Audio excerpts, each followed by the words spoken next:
lobby. Service will be on in all the screens there in the lobby, and you'll be able to hear what's going on. But we're glad that you're here tonight. Two things I wanted to mention and announce, or actually three.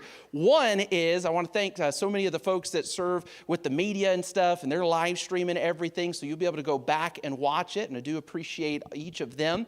But second, we're feeding tomorrow morning Daphne High School and Daphne Middle School. We're feeding all the teachers for orientation breakfast. And so if you would like to help, really the helping is just meeting us there at the middle school or high school, helping set stuff up. And then as teachers come through, just saying, we're praying for you and praying you have a great year. That's it. So if you'd like to help with that, if you'll see me afterwards, Tuesday, Wednesday, Thursday, we're feeding lunches, breakfast for the other schools in the community as well. And so if you'd like to help with any of those, see me. Then second thing I'd ask you to pray for is pray for our Chief of Police, Daphne Chief of Police, Brian Goolsby. His mom, I'm pretty sure, probably passed away this afternoon. I help as a chaplain there with the Daphne Police Department, and Chief Goolsby called me this afternoon, which he doesn't hardly ever call me unless there's an issue, and that's been rare. And so he said, hey, what are you doing this afternoon? He said, my mom's about to pass. Could you come to the hospital? And so I ran over to Mobile Infirmary, and the chief was there with his wife and siblings, and had a time of prayer with them, and just was kind of there, and they were literally waiting for me to get there before they began taking her off of life support, and so stuck around for a bit. And so if you'll pray just for our Chief of Police, and whether you live in Daphne or Fairhope surrounding community, you probably come through Daphne, and so just praying for him. He's done a tremendous job. I'm going to pray, get out of the way, and turn it over to Dr. Brown. Thank you again for being here. Father, thank you for what you did this morning, challenging us. So many folks I heard that were just encouraged. Lord, it's interesting, but it's also even just convicting. Lord, how awesome of a God you are, how you set the galaxies in motion and created all of it. Thank you for Dr. Brown's heart. Thank you for his ministry. And Lord, I pray that you would open our hearts tonight. And again, as I mentioned this morning, believers and skeptics alike who may be in the room, I pray that you would help us just to be sensitive to the truth of your word, the truth of science that's being laid out in front of us. And Lord, just speak to us through the session. We ask all of this in Jesus' name. Amen. Dr. Brown.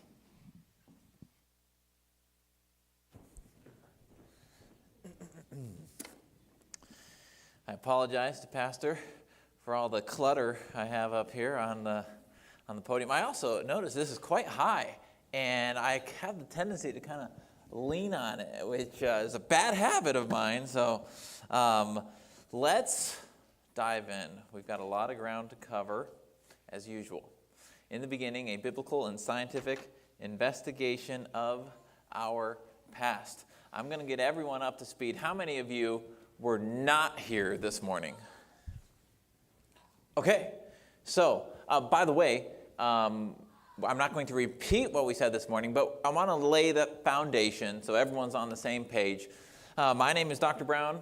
I spent 10 years in academic research, got my PhD from Cornell University. I spent some time studying Alzheimer's disease in fruit flies, developmental biology in mice, and spinal cord regeneration in fish. And then I went on to, I actually taught in public school for 5 years. So great job, church, showing up for your teachers and giving them breakfast. I would have loved that. I'm the director currently of the Creation Research Society. We like to say research is our middle name. So what exactly do we do?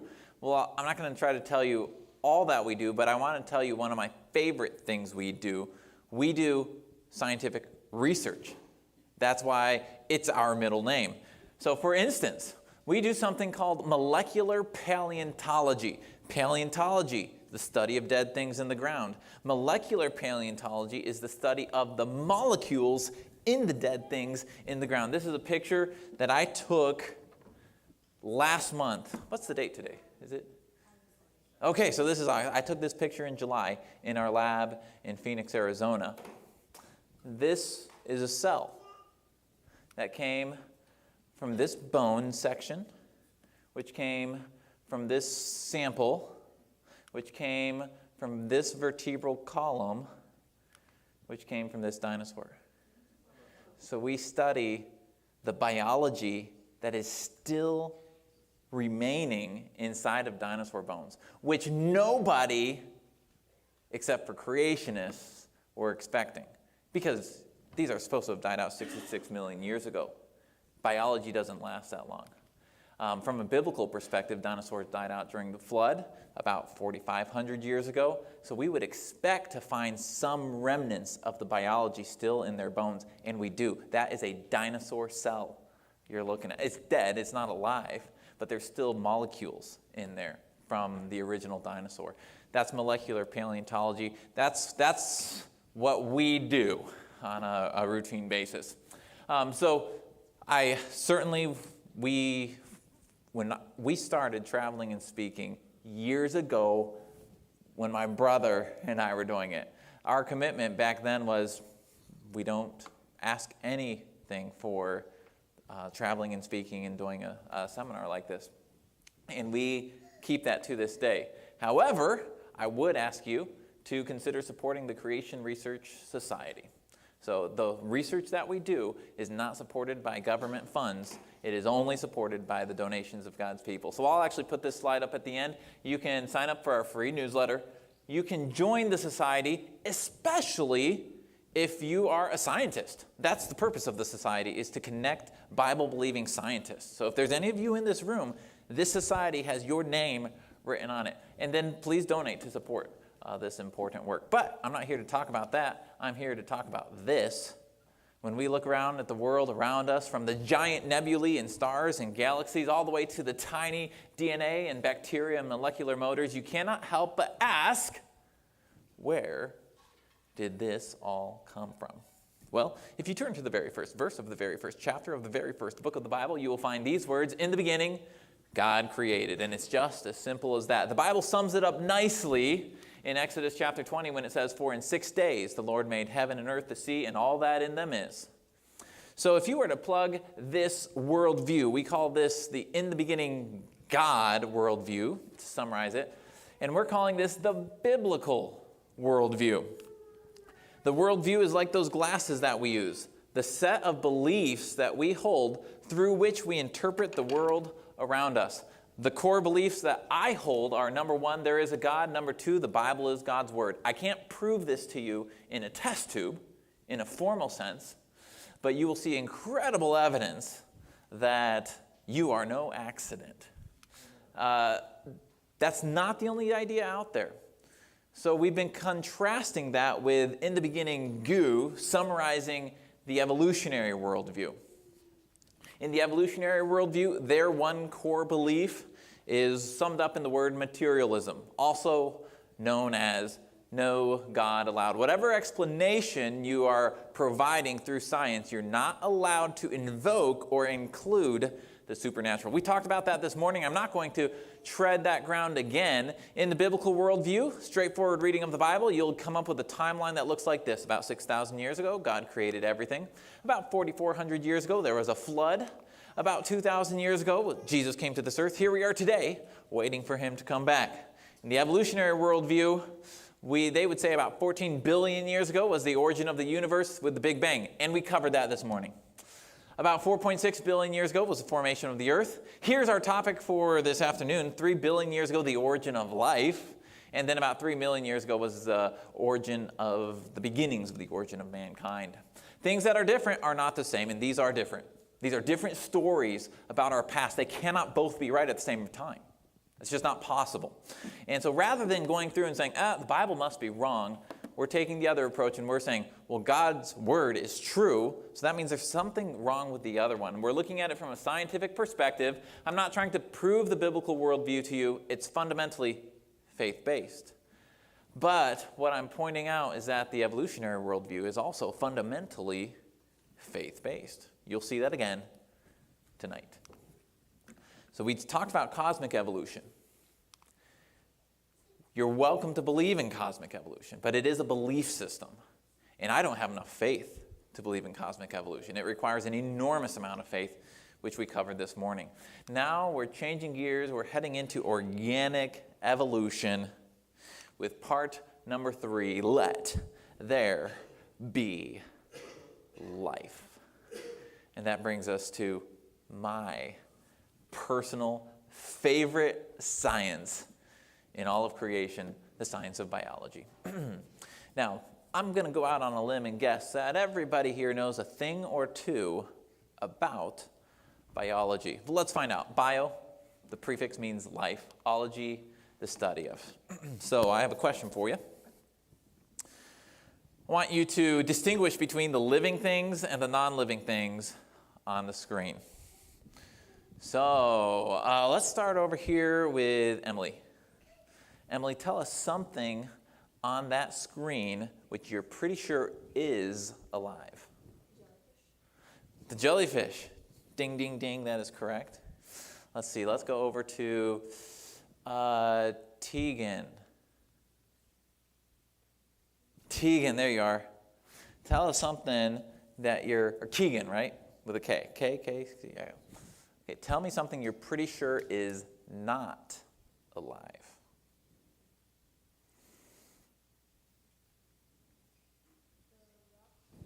There it is. The rock is not alive. Okay, I'm coming back over here.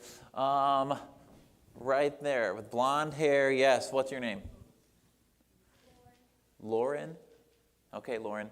Tell me something that you're pretty sure is alive. The dog is thankfully alive. Okay, last one. I'm going to go to Tinsley. Tinsley, are you ready? Tell me something you're pretty sure is not alive. The cloud is not alive. Look, I told you. You are biologists. You know a thing or two about life.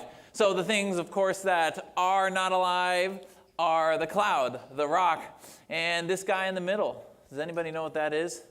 What do you think that is? It looks kind of like a bacteria. That is a virus. Did you know viruses are not alive? And I know what you're thinking. You're thinking, wait a second, didn't a virus just shut down our world? How can something that's not alive shut down our world? Well, a virus is just a message. It's a message that gets sent and read by your body. And when you receive that virus, it tells your body to do something. When you open up that message, it says, make as many copies of me as possible and send me to your friends. And your body obeys it. It's just a message. It's not actually a living thing. It's kind of crazy, isn't it? Okay, so what do all those living things have in common? What makes something alive? Number one, they're able to reproduce. You got to make more of yourself.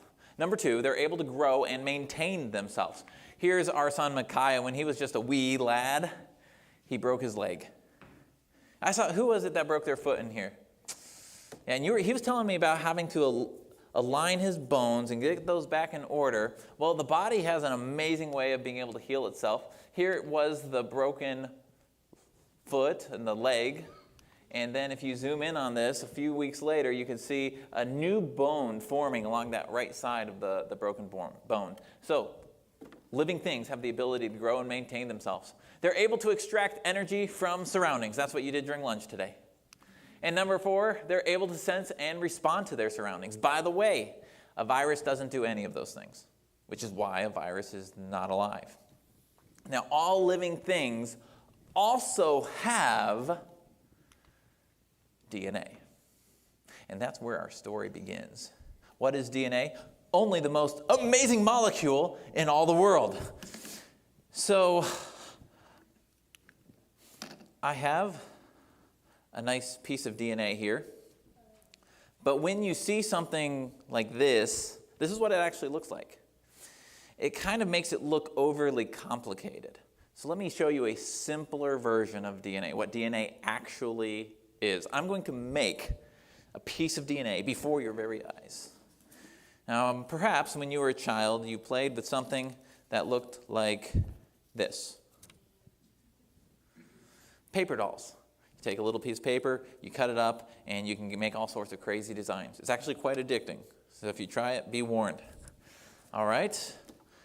With that in mind, I'm going to make some DNA.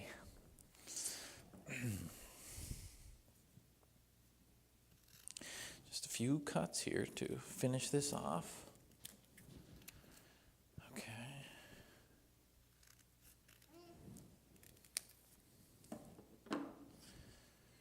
This is looking like good DNA. Okay, what is DNA? DNA is simply a chain of letters. It is no more simple or complicated than that. It's just a chain of letters, a very, very long chain of letters, but that's it. Now, we'll keep that guy right there.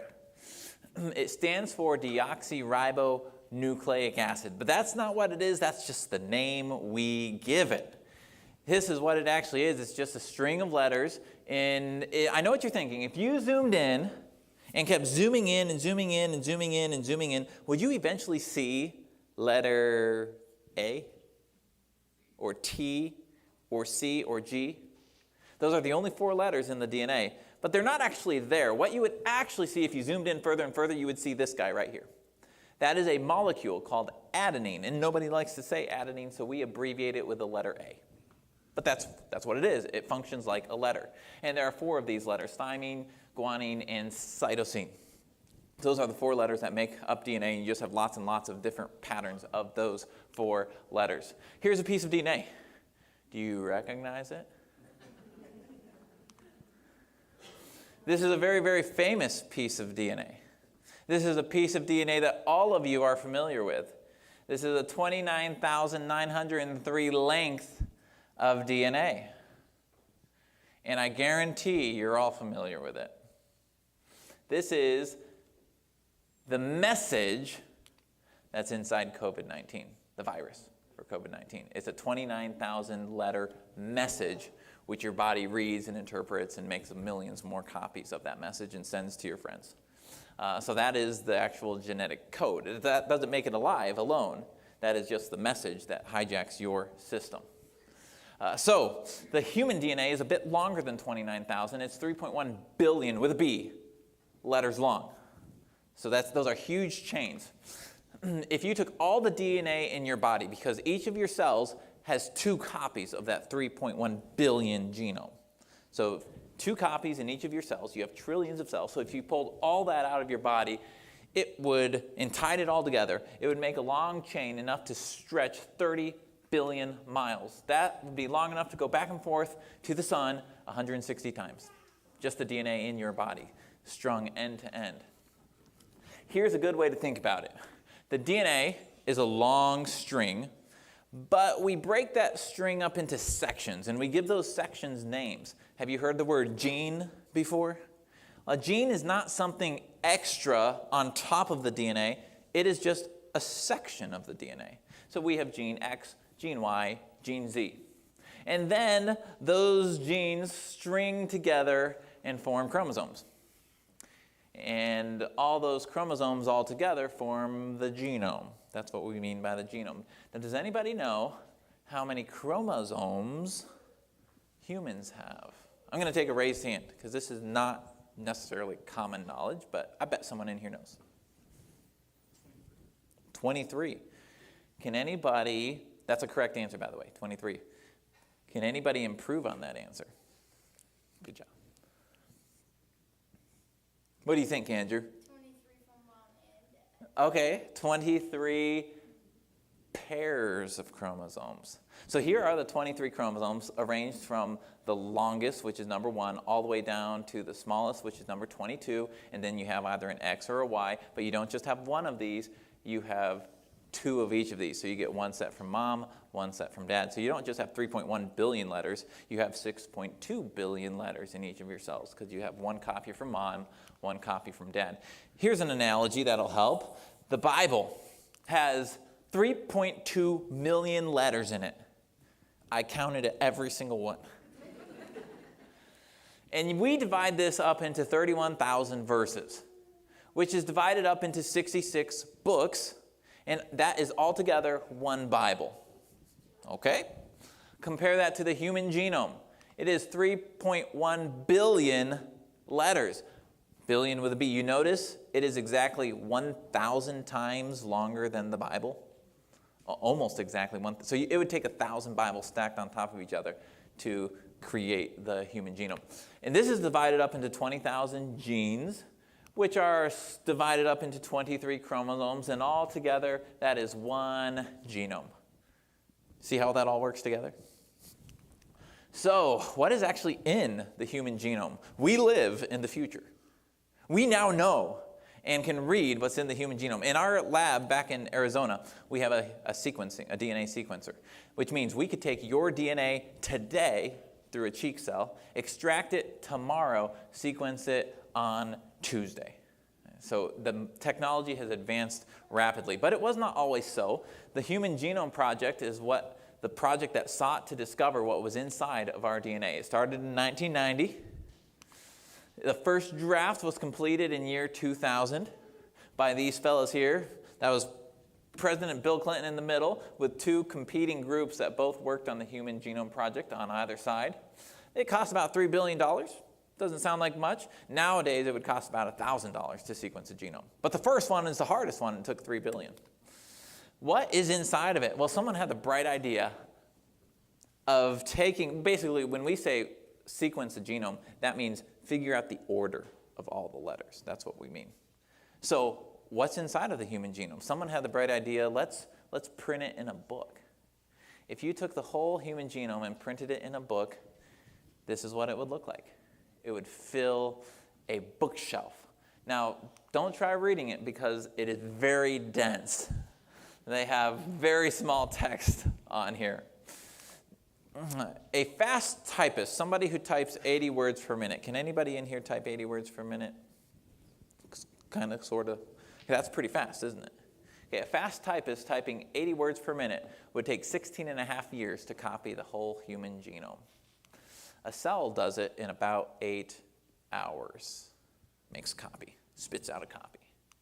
Here's what that looks like. This is a cell growing in a petri dish. Took this picture during grad school. So the red marks the outline of the cell. The green marks something else, which you don't need to know. The blue is the nucleus, and it's actually the blue color is marking the DNA. So that's the DNA inside the cell. You can't see, with just a light microscope, you can't see the shape of it. You need X-ray microscopes to do that. And all of that DNA, all 6.2 billion letters are packed into that little nucleus, which is 6 microns across. That's 6,000ths of a millimeter across. Unbelievable. What is all this DNA doing? Well, all of this DNA, all 6.2 billion letters inside of each of your cells, is doing absolutely nothing. And I'm serious. The DNA itself doesn't do anything. DNA is a code. It's instructions that tells other things to do stuff. Think of it like a computer code. I could say my name is 0100101001110111 blah blah blah blah blah. That's computer code for JOEL.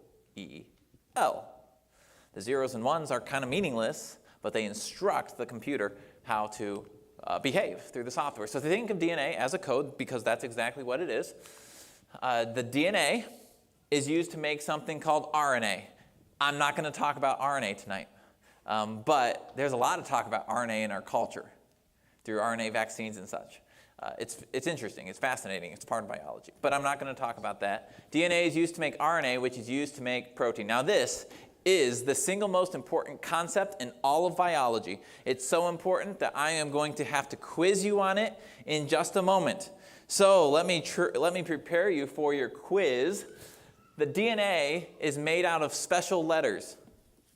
These letters right here, they're called nucleotides. That's their generic name. So DNA is made out of nucleotides, and it's used to make proteins, which are made out of amino acids. And you've probably heard about amino acids in nutritional supplements and such. You need them because that's what's used to make the proteins. So just be aware that these are out there. Now, in order to proceed, this concept is so important, it's called the central dogma. It's the single most important concept in all of biology. So I cannot proceed without making sure you can pass this test. So here's how this is going to work. I'm going to ask you what DNA is made out of. I'm going to say DNA is made out of, and you have to answer. The answer's on the screen. And it's used to make proteins, which are made out of, and then you have to answer to pass this test. All right, the single most important concept in all of biology, the central dogma, goes like this. DNA is made out of, and it's used to make proteins, which are made out of, I christen you all as biologists. You have passed the test. So you can think of the DNA as the blueprint. Think of the proteins as the parts of the car.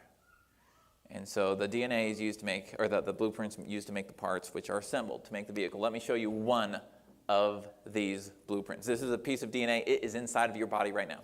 Everybody in here has this piece of DNA. These letters, 444 letters, they look kind of random, but they're not.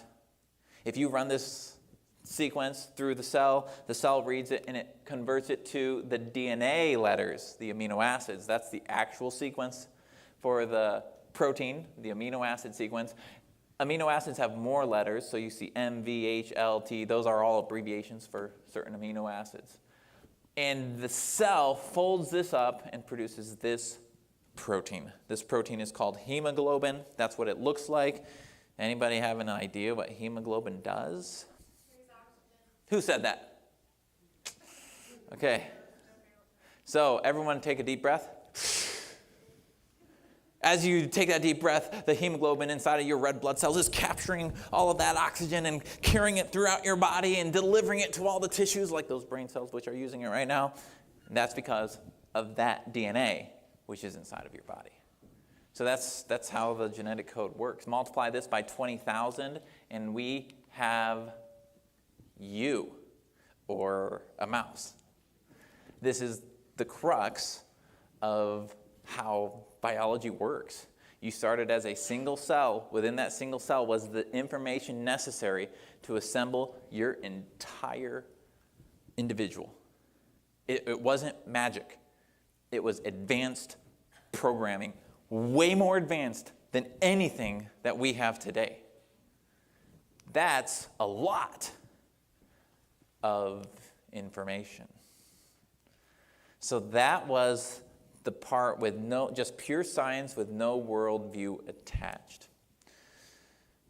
But if you ask a different question, where did all of this information come from?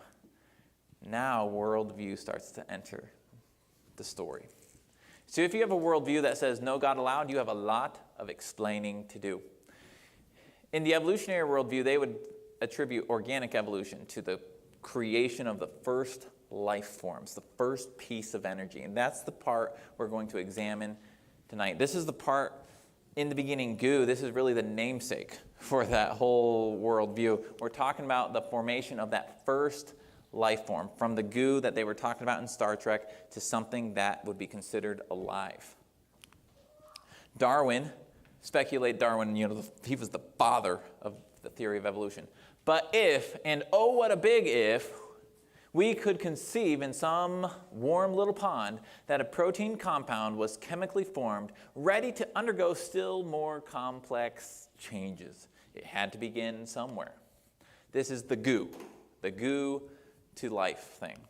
All right, so textbooks would say it like this. The first living cells emerged between 4 billion and 3.8 billion years ago. There is no record of the event. The first self-replicating systems must have emerged in this organic soup. That's the goo. So we have to go from non-living soup to something that's alive. Now initially, this was not considered like that big of a deal. In fact, previously, cells were first thought to be simple, just simple organisms. Here, Robert Hooke was the person who coined the term cell. He built a rudimentary microscope, slapped a plant underneath of that microscope and zoomed in on it, and he noticed that the plant was actually composed of little rectangles, and he thought those rectangles looked like rooms in a monastery, and he called them cells. It looked pretty simple, not a big deal. In fact, this is Ernst Haeckel. He was the Darwin 2.0. He came after Darwin and really promoted the theory of evolution. He said, during late years, we have become acquainted with Monera, organisms which are, in fact, not composed of any organs at all, but consist entirely of shapeless, simple, homogeneous matter. The entire body of one of the Monera during life is nothing more than a shapeless, mobile little lump of mucus and slime. That's what people used to think about the simplest life forms, just little lumps of mucus and slime. It was believed back then, in the early 1800s, that life could actually spontaneously form. So suppose you took a slab of meat and you left it on your back porch in the warm Florida sun or Alabama sun. What would you find on that slab of meat a week later? Yeah, that. It'd be covered in maggots. Where did those maggots come from? Well, people used to believe that they spontaneously formed from the decaying, rotting meat, meaning they just arose from that tissue. Well, along came scientists and said, wait, let's look at this. So there was a scientist, this was called spontaneous generation. Along came the scientist Francesco Redi, and he said, he performed some experiments, he covered up the meat, and suddenly when you cover up the meat, the maggots weren't forming, and he concluded that the flies were laying eggs on the meat, which caused the maggots to form. A bunch of other scientists, this seems obvious, doesn't it? But it wasn't obvious 200 years ago. A bunch of other scientists tested this and said, oh yeah, sure enough, it takes life to create life. And this was called biogenesis. Life to create life. And this can be called a law of science. Remember, a law is something that has always been observed to be true, just like the first and second law of thermodynamics. The law of biogenesis says life only comes from life. This has always been observed to be true in the world around us. So the law of biogenesis says a living cell is needed to create a living cell. Simple as that. And the reason it takes a living cell to create a living cell is because even the simplest cells are complex, incredibly complex. We now know this in the 21st century at the molecular level, how complex they are. I want to give you a glimpse inside of a cell. This is going to have some sound. We're going to take a journey inside of a white blood cell. When you see that white blood cell, what does it look like? It looks like a little lump of mucus and slime, doesn't it? Well, let me show you what we now know a white blood cell looks like on the inside.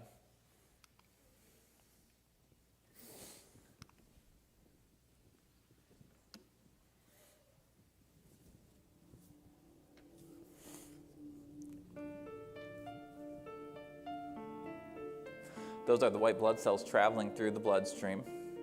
Their surface is coated with proteins, which you've already been introduced to.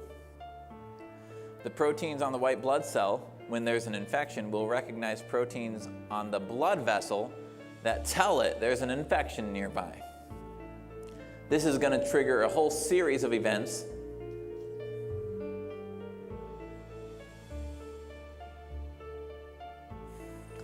This is the architecture inside of that white blood cell. They have skeletons too. This is called the cytoskeleton, a complex system of proteins that can be actively rearranged. Here's a protein called actin being assembled. Those are all proteins coming together to build that actin.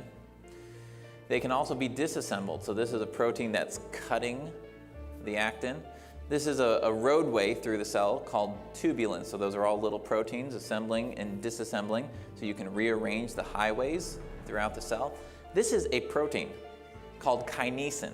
It's not a living thing. It is a protein robot, essentially, that walks along the highways inside of the cell, delivering packages throughout the cell.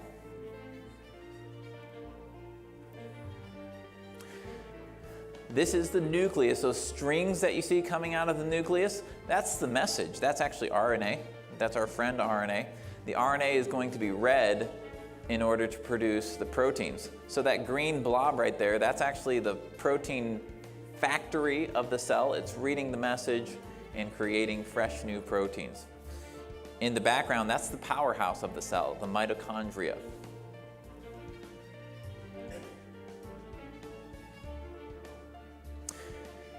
This is the Golgi, where proteins are leaving in tiny little packages and then they're getting carried around to the right place by those little crawling proteins. Here's the Golgi again. This is the sending and receiving center of the cell. It's like the UPS center of the cell. When there's an infection, some of those proteins are loaded on the exterior of the cell, and that signals the cell that it's time to leave the blood vessel and invade the tissue where it can help deal with the infection. Here come the protein anchors that stop the white blood cell and allow it to infiltrate the tissue.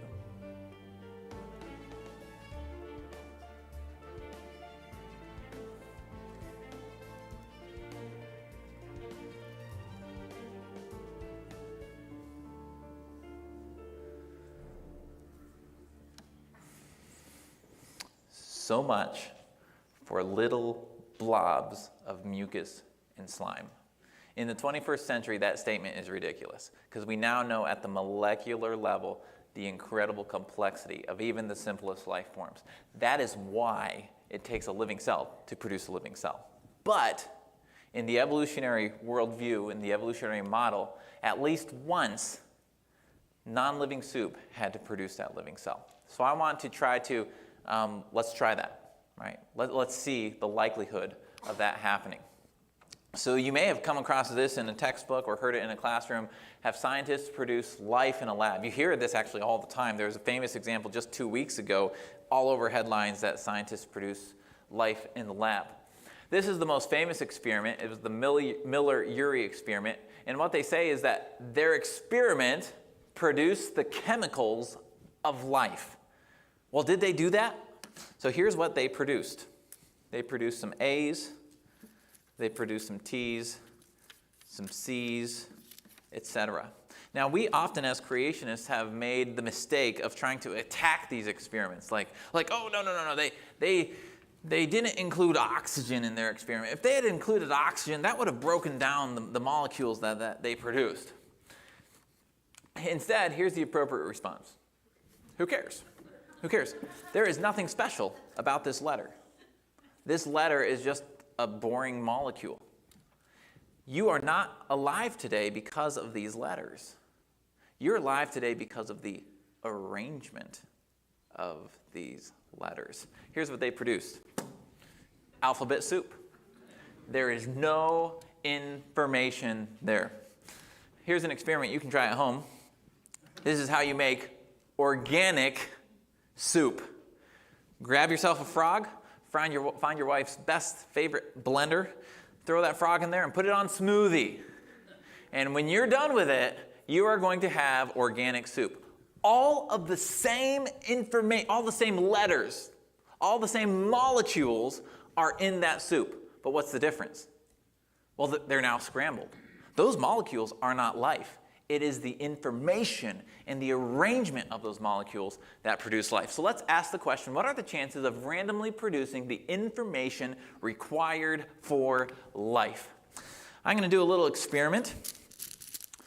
I need 7 volunteers. 7 volunteers. 1. Can you get up here with that foot? Come on down. Come on down. Come on down. Come on down, Natalie.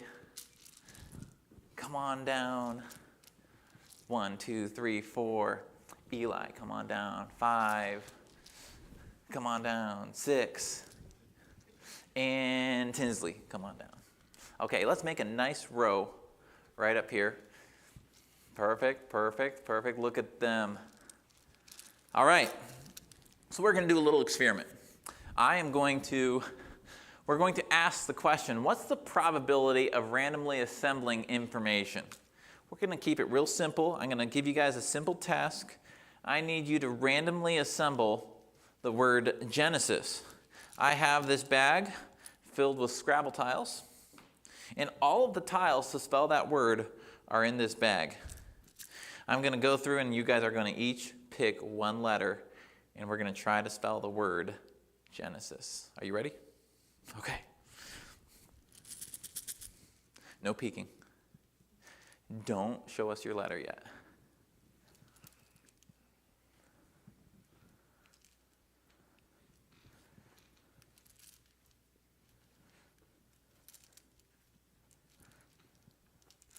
You can look at your letter, but don't show us. We're going to keep that a secret. Okay, now I'm going to ask the audience. Thumbs up or thumbs down? Did they spell the word Genesis? Oh, ye of little faith. Okay, well, let's find out. When I point to you, call out your letter good and loud. Ready? Let's hear a G. C. Oh. I. Oh. You. Oh. O. A. Square. You got a wild card. Oh, okay, it's another O. All right, well, not even close, but it's not your fault. That's almost impossible to do. Let's give them a hand. I would like you to place your letters right there, and you can head back to your seats. Good job, guys. What they just illustrated was the difficulty in randomly assembling even simple pieces of information. So you might be asking, what would the odds be of assembling that letter by chance? If you were just randomly picking letters, we've got 26 letters in the alphabet, you have to get 7 letters in a row, that would be one chance of getting Genesis, would be one chance in 8,031,810,000, etc. So we better keep going. We're going to be at this for a long time. So let's ask a different question. What are the chances of randomly producing the information required for life? In order to do this, we're going to make it as realistic as possible. Evolution is not saying that humans came out of the goo. They're saying that something very simple came out of the goo. So let's find the simplest life form possible. What do you think it's going to be? Probably a bacteria. And you'd be right. Here's bacteria. E. coli. Food poisoning. Yum. 5 million letters, but we can go even smaller. Here's Streptococcus pyogenes, strep throat. 1.8 million letters, but we can go smaller. Here's Helicobacter pylori, stomach ulcers. 1.6 million letters, but we can go smaller. Here's Mycoplasma mycoides, 1 million letters, 901 genes. This is close to the simplest thing alive today. It's a bacteria, but we can go smaller. So that's what scientists did. Scientists in 2016, they took the Mycoplasma mycoides, 1 million letters in its genome, and they started editing it, which is a fantastic technology. They started stripping pieces away and seeing if it could survive without those. You can think of it kind of like this. What is the simplest form of a car? Is a Mercedes-Benz the simplest a car could possibly be? No. Could you remove some components of that car and would it still function as a car? Okay. Could you remove the electric windows? Yeah, it would still function. Could you remove the air conditioning? Debatable. Could you remove the spark plug? No, that would ruin it. What about brakes? Please keep those. Please keep those. What about the 64-color dynamic multicolor LED lighting? Definitely need that. Yeah. Now, if you keep removing parts, you might be a car thief. But besides that, if you keep removing parts, eventually you'll remove something that's necessary, and so you got to put that back. And what you'll get is a minimal version of a car. Well, that's exactly what they did with this bacteria. And you could do it in your garage with a few $1,000s and a little bit of equipment. It's not extremely complicated to do. So they started with Mycoplasma mycoides. They eliminated as much as they could, and here's what they ended up with. They called it a new bacteria, Mycoplasma laboratorium, 531,000 letters long. Ladies and gentlemen, you are looking at the simplest living thing on planet Earth. Is it a new form of life? Not really. It's just a highly edited bacteria. But this is useful. What's the probability of assembling this by chance, the simplest form of life that we know of? Well, I'm going to just look at the smallest amino acid, the smallest protein from this bacterium. It was 37 amino acids long.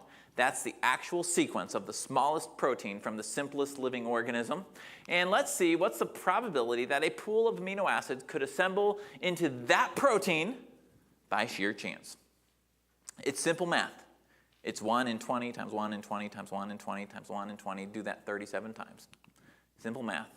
The chance of assembling the smallest protein of the simplest living thing on planet Earth would be 1 chance in that. 1.37 times 10 to the 48th power. That would be like winning the Powerball jackpot 6 times in a row with the same ticket. That's called cheating. Now, just to put this in perspective, the chances of assembling the simplest protein from the simplest living thing, if you had a super advanced synthetic device that could assemble a trillion proteins a second, and it was doing this for 13.8 billion years, which is how old the universe is based on the conventional science. That's what they would say. So if you had this machine assembling a trillion a second for 13.8 billion years, the machine, after all that time, would still have only tested 1/billionth of 1/billionth of 1% of all possible combinations. Look, we have a word for this. The chances of assembling the simplest protein of the simplest living thing by chance, impossible. It's just not realistically possible. And even if you got it, you still have 472 proteins to go to create the simplest living thing. Do you see the problem here? This is what has led scientists like Sir Fred Hoyle to say the chance that higher life forms might have emerged in this way is comparable to the chance that a tornado sweeping through a junkyard might assemble a Boeing 747 from the materials therein. They're right. That's the probability that we're talking about here.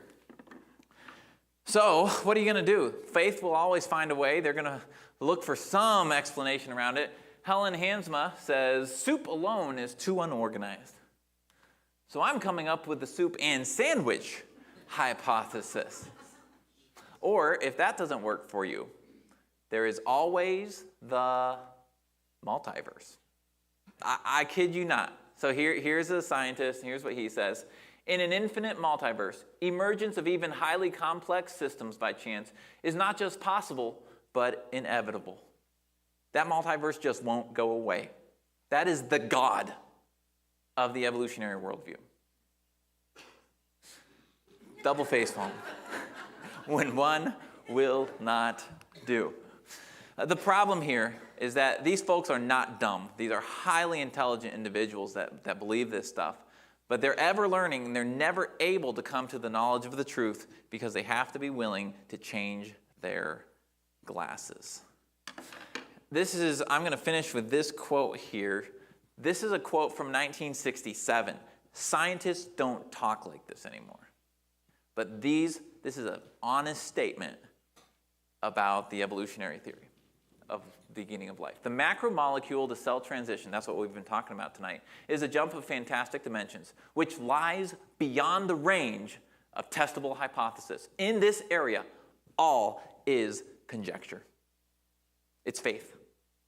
That's what they're saying. The available facts do not provide a basis for postulating that cells arose on this planet. This is not to say that some paraphysical forces were at work. We're not saying God did it. We simply wish to point out the fact that there is no scientific evidence, and there never can be, there never will be, because it's a question about the past that only worldview can step in to answer. So there you have it. Organic evolution, the origin of life. You're welcome to believe in organic evolution. I just don't have enough faith to believe in organic evolution. So where did everything come from? Where did all the information come from? Where did all those proteins come from? Where did life come from? I'm so glad you asked. You see, if you turn to the very first verse of the very first chapter of the very first book of the Bible, you will find these words. In the beginning, God created. And it's just as simple as that. We're going to close out in prayer, but I want to invite you to part 4. Part 4 tomorrow night at 6 o'clock. Part 5, the exciting conclusion, at 5 o'clock. I can't believe it. We're already halfway through. Like, it flies when we do it in this 2-day cycle. And I appreciate you guys for jumping in and following along. So, Chutes or Ladders tomorrow at 6 o'clock. What time is it? I don't have that clock back there. Okay, 5:52. So then, here's what we're going to do. I'm going to open the floor for questions, which is my favorite time. We're going to take 8 minutes for questions. You can ask anything. I mean, preferably related to this topic, but literally you can ask anything related to creation science, the Bible, in that genre, aliens, etc. Okay, and then we're gonna close in prayer. So, start us off. Who's gonna start us off on questions? Yes, sir. When secular scientists are seeing the evidence of like red blood cells still in dinosaur bones and in certain findings like that, how are they explaining? Yeah. So the findings of soft tissue and blood vessels and cells inside of dinosaur bones was, it kind of rocked the paleontological world. Because nobody was expecting that if you believe they're 66 million years old. And so initially, they were greeted with skepticism. Like, no, that's contamination. That's not real. So scientists were first saying, that's not real, that's not real, that's not real, that's not real. It's bacterial contamination or something. But the evidence just kept coming and coming and coming and coming. So eventually, they had to say, it is real.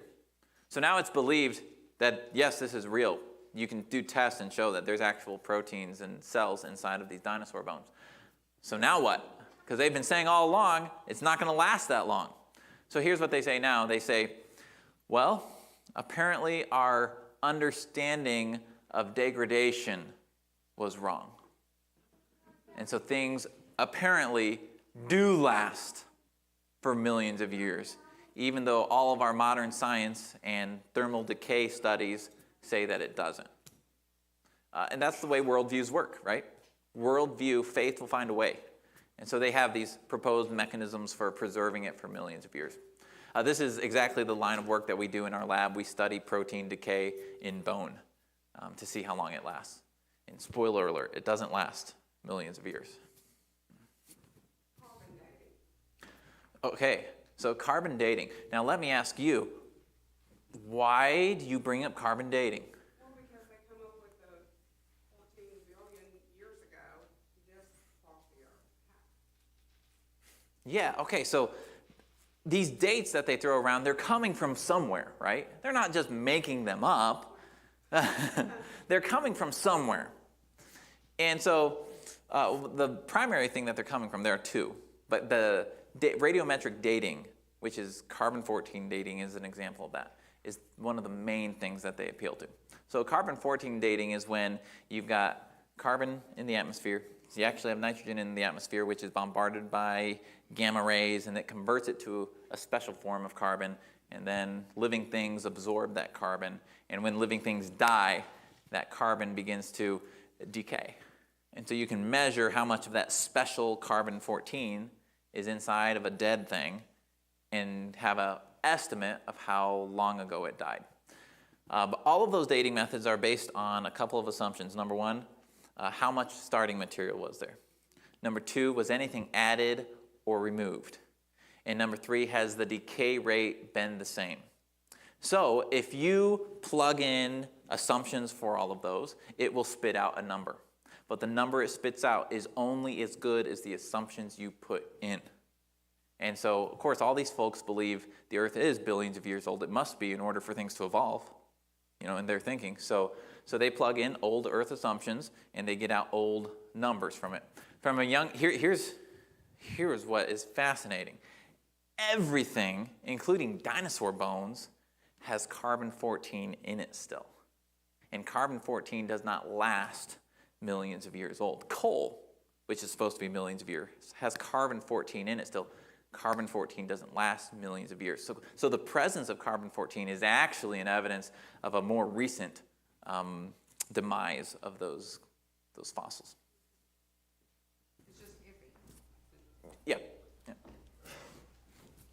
All right, so you've been talking about materialism as the view that physical matter is the fundamental reality, right? Yeah, that works. But, so, people that have that worldview, how do they think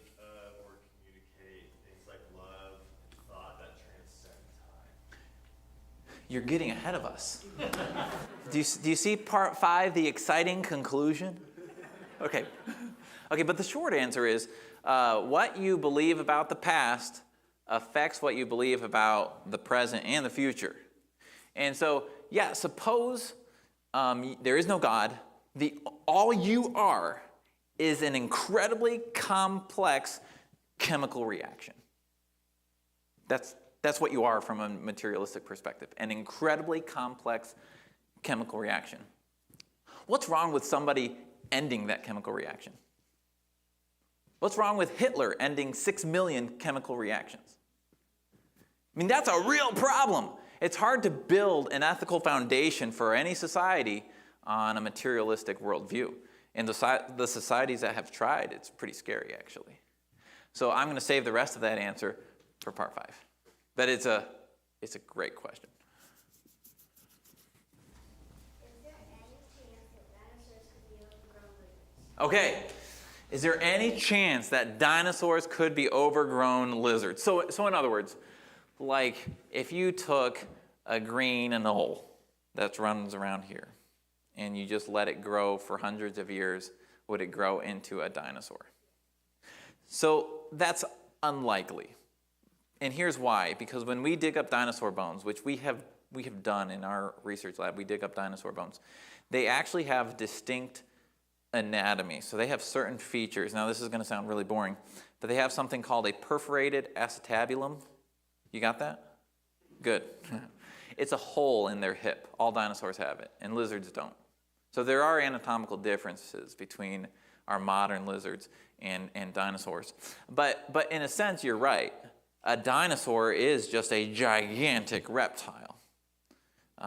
Not the same ones we have around today, probably. Yeah. Really interesting question, though. How do you know who to trust in science? Like, even this morning, you were talking about, like, okay, they made up, or not made up, but they said this and then they changed it to this, and it seems like as I grow up, I see like science has ever been changing. It's like, oh, Pluto's not a planet, but you're taught as a kid. Yeah. That's a fact. There's no, you're taught science is like whatever you're taught as a kid in science, that's true. And the older I get, I'm like, well, it seems like there's a lot of manipulation, and then it seems now. You point out a lot of these people are atheists, so they literally have alternative motives to why they say something. So then we read all these books, and then, not to get like conspiracy, but like with NASA and all the pictures and stuff, and I'm like, well, that's like... What's true? What's true in all this? Yeah. You tell me about God, you're like, well, I don't believe the Bible, so you tell me about space, I'm like, yeah, I don't believe NASA, so I have that, So, a lot of ways we could go with that, but let's start here. Number 1, differentiate between what's called operational or empirical science and historical science. Historical science is not really even science. Historical science is when they're trying to recreate the past. Operational science and empirical science is the laboratory science that really is the engine of good science.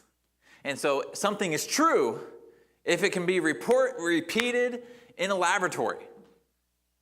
And that's good operational science. So for instance, the development of that mouse. How do we know? How do we know that it actually develops from 1 cell to 2 cells to 4 cells? Because we can look at it today. And you can look at it tomorrow and it'll do the same thing. So that's how we build that body of knowledge. The problem is that as soon as you talk about past events or things that are outside of empirical science, they're immediately going to be applying a worldview. And that worldview interpretation can take them in crazy directions. And as you correctly point out, the majority of scientists, especially at the upper levels of science, are atheistic or agnostic at best. We're talking upwards of 88% are atheists or agnostic. So that means from square one, they've already rejected any possibility of a painter for the painting. Follow up? Well, there's a lot that could be said. I think it's sad. I don't want to go down this rabbit hole too far, but when I heard CDC, I used to think like, oh, That is an upstanding, objective science. It's disease science. I mean, for crying out loud, it doesn't get much more empirical than that. But even empirical science like that was taken and skewed over the last 5 years. Like, regardless of where you stand on things like COVID and the pandemic and all that sort of thing, it was taken and skewed. And it's a shame, because really empirical science, like the CDC, should be an upstanding organization that people trust, and people don't anymore. And it shouldn't be that way. NASA should be an upstanding organization. They thrive on empirical science that people trust, but because they keep bringing worldview into these things, they're eroding the public trust in many ways. You have for young people, like for science teachers, and so some suggestions besides your kind of research society that you're heading up, resources that we could share with our kids that has this, because they're just getting bombarded. I mean, commercials, TV shows, secular science books, everything is just flooding their brains with all this false information. And then they get to college, and it's the same thing. But do you think there's anything that we could suggest, even as not just teachers or parents or grandparents, that they could have in their library, or, you know, that they would actually, that they'd actually watch and understand that, to build a foundation so they start to question what they're hearing? Because as adults, I grew up in a public school, and so everything that was poured into me from kindergarten on was that secular view of science, until I became a Christian, realized that there's Christian scientists, realized that there's, you know, things out there that you can start reading. But, you know, just, John, I guess just a simple place to start. So we at CRS, we ourselves are not content producers. That's not our niche. That's not our focus. We are researchers, so we are focusing on kind of the boots on the ground, studying the world for ourselves. But the society as a whole includes a lot of content producers. We network between, and these are three names you should know: Answers in Genesis. I heartily endorse their stuff. They are a part of our society. Creation Ministries International is another one out there. And then Institute for Creation Research. Those are those are the three big names. They're part of our society, like their individual scientists are part of our society, and they focus on content production, and I heartily endorse all their work. So I would point you in that direction. I can't point you to a single, silver bullet resource, but those are great. Just to have a place to know, because, like I said, you just get bombarded in the world with that, and we need the science to have in our minds and our hearts, so when we have discussions. But I have I had an atheistic granddad that did his research on the science behind the Big Bang, and I was not ready for that until I studied it, and they could come back and say, well, actually, what about this, or what about this perspective? And I think it's good to get kids thinking about absolutely that. So start there. You can trust those materials, and I'll be honest, you can't trust everything in creation science.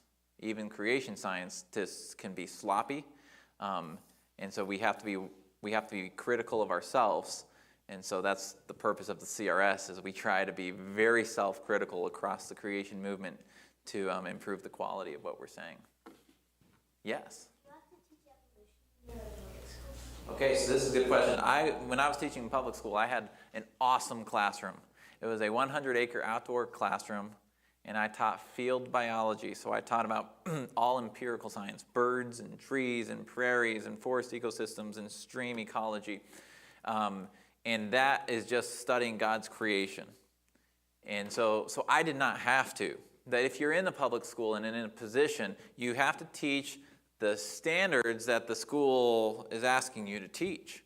And so here's what I recommend people do in that situation is focus on empirical science, but teach them the evolutional story. Call it a story, and don't call it fact.